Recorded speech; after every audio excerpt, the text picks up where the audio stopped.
Are you tired of wiping over and over again without getting any meaningful progress done? Do you constantly feel like the next raid night is the kill night, but it somehow ends up being worse than before? Well, this guide won't transform your guild into the next world first raiding team. However, it should help you achieve the goal of getting cutting edge before Shadowlands finally erases the bad dream that was BFA. I'm Fintusius. Open your heart to the light. And welcome to my no bullshit Mythic N'zoth guide. NERFED EDITION!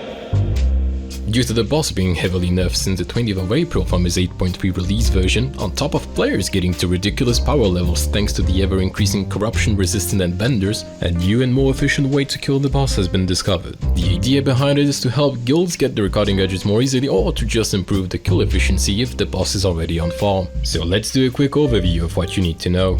Contrary to the usual limit method strategy, this tactic is generally much safer, has a faster boss kill timer which makes the last phase of the fight way more manageable, and it's also easier, as it only has a 50% chance of having one dangerous overlap, which I'll cover later on. The only real downside is that it requires a bit more boss DPS, so avoid using too many cooldowns during the Psychus phases.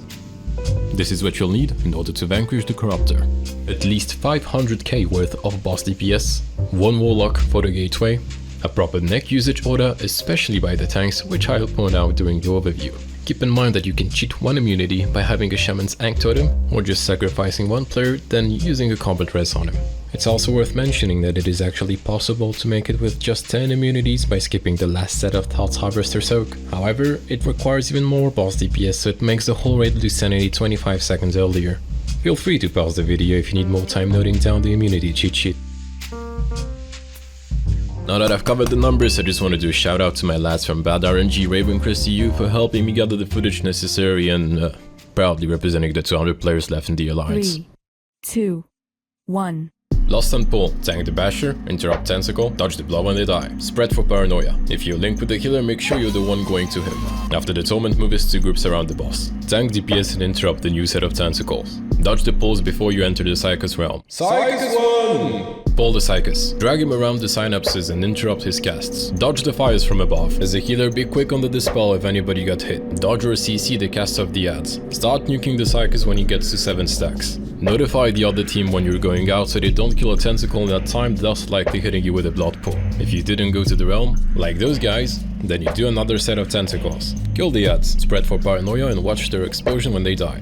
Move in position with your partner for the Mind Grasp. Kill or hard CC the neurons so they don't expand. After the grasp, do another set of ads and tentacles. Dodge the last bloods, group up with your team, watch the ads when they die and start bumping the boss. Use 2 necks at the end of the vulnerable phase. Now repeat the beginning of the fight. Do a new set of tentacles. Spread for Paranoia. Don't move too much and give your healers time to recover. Start moving as a group after the torment ends. Do another set of tentacles. Have a Warlock put up a gateway for Psychus 2 team. Psychus 2! Have the tank gate and go first, followed by the rest. Avoid doing any movement so you don't take excessive damage. Proceed to deal with the phase just like Psychus 1, but with as little movement from players as possible. Notify the other team when you go out so you don't get hit by the bloods. If you stayed outside, you just repeat what the other team had to do during Psychus 1. Kill, dodge, kill again, dodge again. Spread. Find your body and deal with the neurons before the grasp. Do one last set of tentacles and ads. Finish everything off and group up with the team. Don't stop nuking the boss. Use 2 more necks before the ad spawns. Soak their first cast and use 2 more necks right after. Move out with the Anguish. I recommend using a formation for at least the first one. Drop the pulse, use some movement ability and open your eyes so you don't get beamed. Finish the ads, prepare a big healing cooldown, then move out with the next Anguish in front and on the right side of the previous one. Keep in mind that being precise with the positioning is not that important, as it will have all the room space you'll ever need later on, so just play it safe. Now comes the tricky part. After the second Anguish, have everybody move into melee range but not too close to not get hit by the grasp damage. Thanks to the nerf, you can now stack all these Paranoias for additional boss DPS uptime. You counter the sanity loss by having the tanks use their necks one after the other, as this is the only time they'll have nothing to tank. Now going back to the 50% chance of having a bad overlap and 50% of being free, is if that Mind Grasp drags you close to the boss.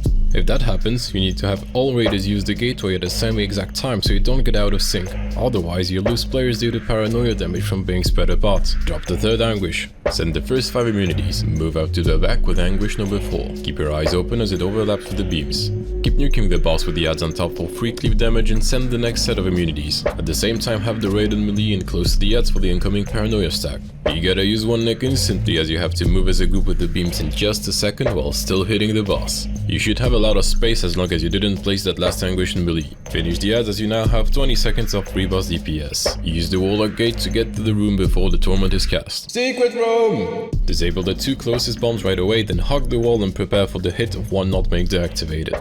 And poof. While dodging the dark matter, disable the 3 bombs in the center. Go back to the wall and hit the ad without using CDs as it shouldn't be necessary. Move out with the annihilates before they expire and disable 3 more bombs. Stay close to the wall for the incoming explosion. Do not bother healing the absorption on the tank, then disable the last set of 3 bombs. Survive the last explosion and kill the ad around the time he starts casting his dark matter. Heal up before going out, then make sure to keep pressing W while clicking on the gate so your character keeps moving in the boss room while the animation is still going. Now if you have the DPS for it, use Bloodlust and proceed to skipping soaking the ads and just purely nuke the boss. At that point you should have every single healing and DPS cooldown available with the whole raid having the mind control damage buff, so just don't kill each other with the anguish as you still have about 70% of free space in the room and finish the boss. GG. Now on to the safer version. Keep pressing W, hit the boss and tank the ads but don't focus damage on them. Send the last 5 immunities to soak the ads. Move out with the anguish basically anywhere but in melee range. Use Bloodlust and start nuking the boss. Move a bit right so you have time to react to the beams. Go out with the last anguish. You can use a lightfoot potion for additional safety. Use strong healing cooldowns and do not soak those last ads. Now that you have the mind control damage buff, go stack in melee for the incoming paranoia and kill the boss. If you have lost members during the fight and your boss DPS is lower than expected, you can yet again buy yourself 30 seconds of more time by just killing those ads and doing the paranoia normally like in phase 1. After that you just skip the new set of ads and finish the boss. Thanks a lot for watching and congratulations on your newly acquired cutting edge. Any questions you may have can be answered on my Discord or by following me on Twitch and asking them live. Links are in the description below. If you enjoyed the video, feel free to leave a like and subscribe for more no bullshit Warcraft videos coming in the near future. Please forgive me for all those plugs and goodbye for now.